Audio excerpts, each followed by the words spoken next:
Just lunches. Do we have time to go to the loo? Tug?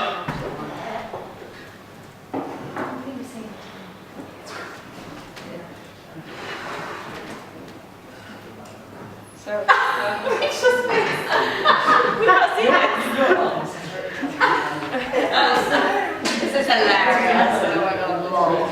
so I'm Helen, and we are Team Glitterballs. Is it filming yet? Is it recording? Yeah. Okay. I'm Helen, and we're Team Glitterballs, and we're here to present to you our service, which this video will hopefully explain. Tired of long, unproductive ball committee meetings? Long, boring committee meetings. Fed up of paying high prices for supplies for your ball? Pay my prices for suppliers.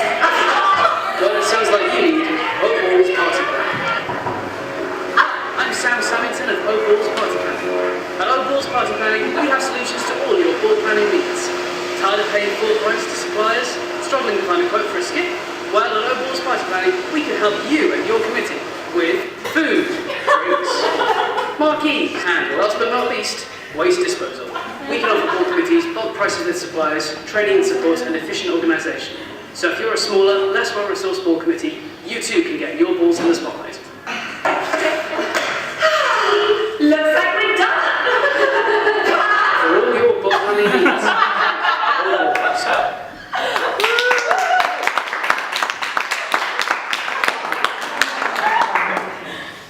Are you going to watch it again? Are you part of the panel? While my computer's doing its thing. So, May balls, spring balls, snowballs in Cambridge are worth hundreds of thousands of pounds every year. At the moment, we don't do anything to support this massive student activity. Students organise them, but they don't have the resources, the experience and the knowledge when they start to be able to organise them really effectively. Through O-Balls, QSU could offer support planning timelines, finances, they could negotiate the best deals with suppliers. That means that even the smallest balls could provide great experiences for students. As well as serving the students, the service has the potential to generate income. We can use a subscription model so that committees who use our services pay us a bit of money, but also we want to organise a service providers fair where ball presidents are invited to a fair, service providers can pitch to them and they will pay us for that privilege. So now we're going to talk more about how students can get the most out of their balls. Okay, how the service will be set up and established. We will have a dedicated website for service users to sign up to. It will have all the information available on the website, including suppliers, prices, contact details. They'll have to get a username and login so that they can access this information. We'll also have a staff member to act as an advisor. It won't be a full-time role, it will be something as part of their main duties. They will also attend committee meetings, run workshops, training and party planning, which will include things such as negotiation skills for sorting out deals, financial and budgeting, decorating, creativity, project managing and timeline, suppliers, sponsors, entertainment equipment, sourcing volunteers, and also all those little things that you tend to forget about when you're trying to organise a big event. We'd also hold a hospitality event fair in line with this, where suppliers attend and pitch their business to us. The O-Balls, a database of suppliers. We've already currently got some. We would go to the previous ball organisers and obtain their details, so we can build up a big database. Over time this will change as we get new suppliers in. Previous suppliers, their rates might go up or down. Also going on recommendation and how they actually perform the day. Did they pull it off? So whether or not they might come off the list of approved suppliers. Okay, thanks, Rachel. So a description of how the product or service will meet our students' needs or wants. So the needs of our students is the students may have limited experience of organising an event at the scale of a May ball. Students are not in a strong position to negotiate with suppliers, such as caterers or entertainment.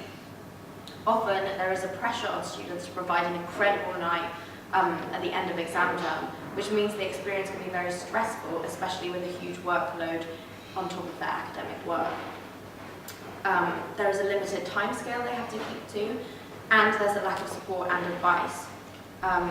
For example, on a May ball night, the committee often have to work all night when they've actually organised the whole event. It would be nice if they could actually enjoy the event that they've organised. So how we meet their needs. We could offer support for all of the above and provide students with a more positive experience. It provides students access to the largest and most amazing parties in the world, regardless of college budget. By supporting all students in every college, we will level out the hierarchical divide between more wealthy colleges and ones with less funding. And this means that we specifically meet the needs of students in Cambridge. Okay. The next part is about our promotional plan. So the first thing was to look at who is our audience. And our audience are ball committees, so that's our main audience. And then JCRs, NSCRs, and also societies as well. So these are the people we're trying to communicate to. But we're also trying to communicate to students in general that CUSU provides yet another service. So because of that, we would have publicity such as posters and leaflets and social media, because we want all students to know that this is a service we offer, even though we're going for ball committees firstly. Another way in which we would communicate the service is by attending ball committee meetings. So hopefully getting ourselves invited to those meetings, also attending JCR, MCR committee meetings, and also the SAB network meetings as well. So for example, the welfare and rights officer with their welfare officers, the presidents with the president and externals. Also through the training and workshops, that will be a great way to get across to the students that we offer this service by inviting them to interesting workshops, such as the ones that we've already mentioned.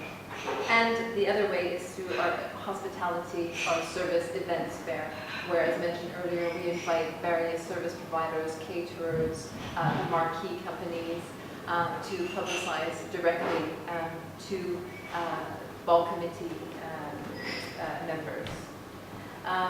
And this also would be a revenue for CUSU, as we would charge service providers for stalls. And finally, in terms of how we came up with the idea and how we divided our roles, the idea had already been developed before we came here today, but we took a number of different ideas and decided which one would be firstly the most creative, the most fun, one that was going to really do CUSU a lot of good in terms of its reputation, one in which we could reach out to a huge number of students and colleges.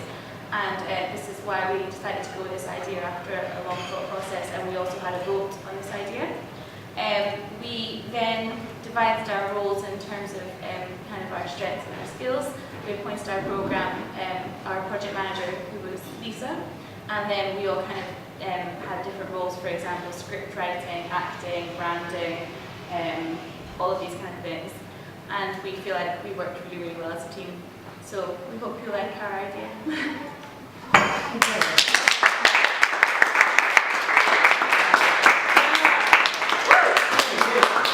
And a massive thanks to Jack for being a Superman. Jack! And Sam! Very good. Have you guys got any questions? Have you turned off the thing now? This is question time. No, it's fine. Question time, yeah. Any questions?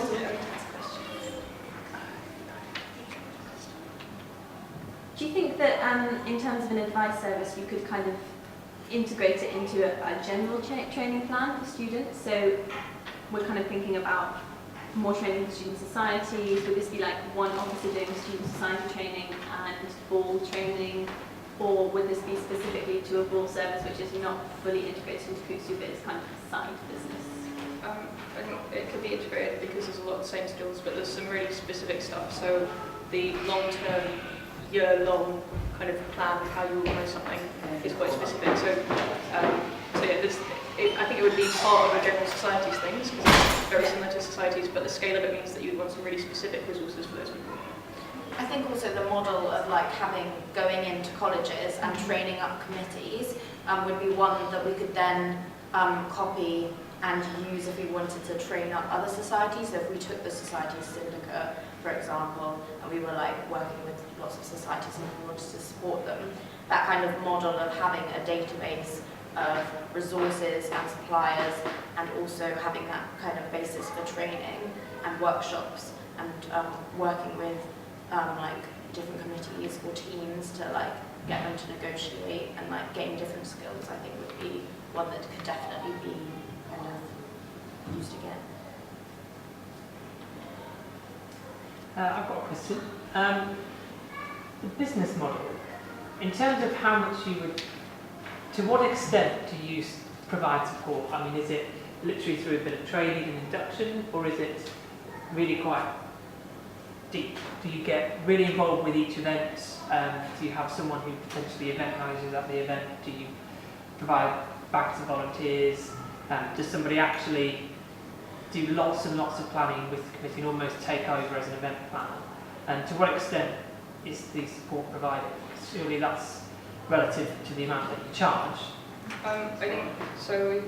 When we made the bit that goes underneath levels, we said it's party planning with QC, not by QC, because actually the student experience of being involved and responsible for something of that scale is massively important. It looks great on a CV. That kind of responsibility is great for going into events planning and stuff in terms of people's careers. So you would never want to be taking that away from students, and actually they can do it by themselves, but with a bit of support they can do it better. So it's more the advantage that we have over them in terms of being able to bulk negotiate with suppliers, or being able to have over the years built up a range of different options in the prices, because you start an event and you're like, how much do I pay for a skip, how much do I pay for security, I have no idea. And you find actually you can negotiate 30% off something just because they've given you an inflated price because they know that you don't know the numbers. So I think it's more levelling the information playing field for students rather than the specific logistics. Okay. How much do you think it will cost QC for a year? I think there would be development money, because you would probably start with kind of timeline planning, tools, financial planning, but not necessarily a huge ongoing cost after that. It's largely staff time at the beginning. Okay. I think also like I think through the fair, and also if we were to charge committees to be involved, then actually it would, like if you think about every single all committee doing that, and the fair, if it was like very large and on mass, then actually we're going to gain a lot of revenue. Also, in terms of kind of what QC wants to do, which is kind of infiltrate into colleges, I can't think of a better way that you could do this than going to one of their biggest events that colleges arrange, and then kind of making them, or kind of allowing them to rely on QC bringing people together, rather than having this as a thing of like colleges have all these different events that QC aren't at all involved in. And it's also a way of, okay, when I ask the SABs, you know, what events do QC do? Well, we don't do any. This is a really good way of kind of almost making it more of a partnership and kind of building that trust with colleges so that they do come to QC and they do want your advice and your support. And then through that, you'll then find that you're really starting to build those relationships which are fundamental to the organisation growing. So it is kind of more benefits than financial. Okay. Great. Thank you very much. Thanks. And thank you again to Sam and Jack for coming on today. And now it's time for lunch, which is just down here.